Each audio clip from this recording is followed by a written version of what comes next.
Hello everyone, this is Jamarl Thomas and welcome to the Progressive Soapbox. So for the first story, let's hop across the pond to the UK. And before I do anything, I want to give somebody an applause. John Bercow. So John Bercow is Speaker of the Parliament. And so let me start here first. Donald Trump is visiting the UK next week.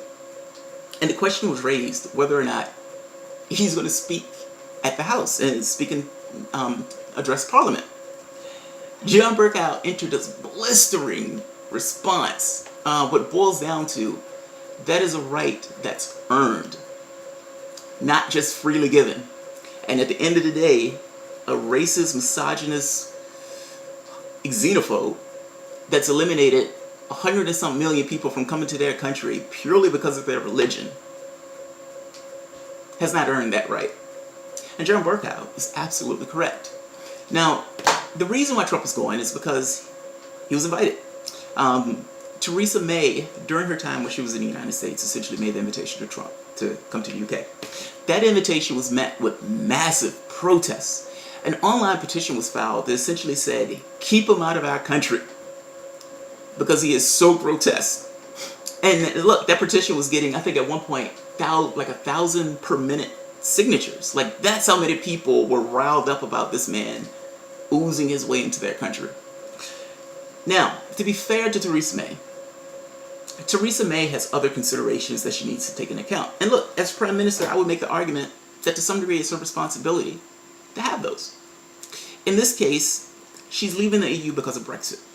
And in leaving the EU because of Brexit, Britain has, think of it this way, a certain percentage of what Britain produces is traded with the EU.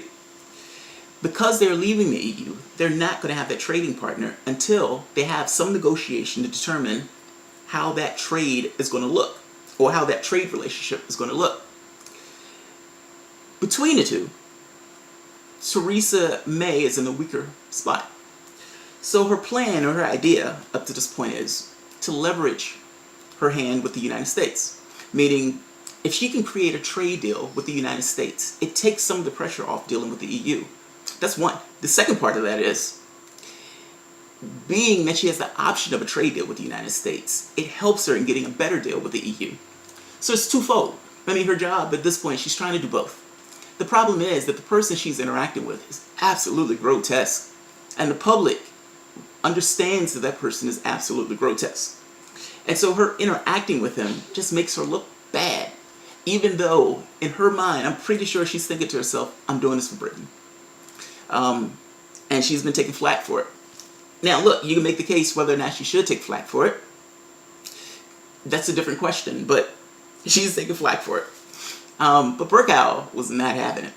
And at the end of the day, Bercow was like, he's one of the people who have the authority to make that choice on whether or not Trump can speak in the House. And he said no. So let's hear him. Let's hear Bercow make the case himself. I would not wish to issue an invitation to President Trump to speak in the Royal Gallery. And I conclude by saying to the Honourable Gentleman this: we value our relationship with the United States. If a state visit takes place, that is way beyond and above the pay grade of the Speaker. However, as far as this place is concerned, I feel very strongly that our opposition to racism and to sexism, and our support for equality before the law and an independent judiciary are hugely important considerations in the House of Commons.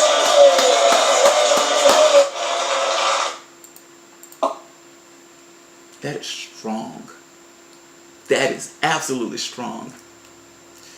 He said, hold on, wait, I gotta repeat this. That was awesome.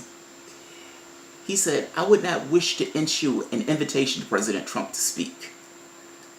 And then he says, I feel very strongly that our opposition to racism and to sexism and our support for equality before the law and an independent judiciary are hugely important considerations in the House of Commons. That's strong, man. I love it. And look, I've watched Parliament for maybe, or followed British politics for maybe a few years. In all of my observations of Bercow, the man has been absolutely fair as can be.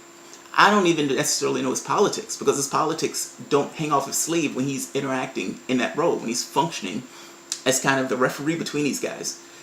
At the end of the day, he's always been fair, he's always been impartial, and he's always, for the most part, played with an even hand, regardless of his political affiliation. I've always liked the guy, and I like him a hell of a lot more after that. I love that. He's like, look, I can't make the determination of whether that man comes to the country, but I own this house, and this house is my responsibility, and because this house is my responsibility, hell no. Absolutely not. You are not coming here. You are not spewing that garbage. And until you change your policies to be less racist, less misogynist, less xenophobic, we don't need to have this conversation. That's essentially what he's saying. You don't need to come here and talk to us. We don't want you here anyway. So that's good show, my good man. Bercow. Good job. Thanks, guys.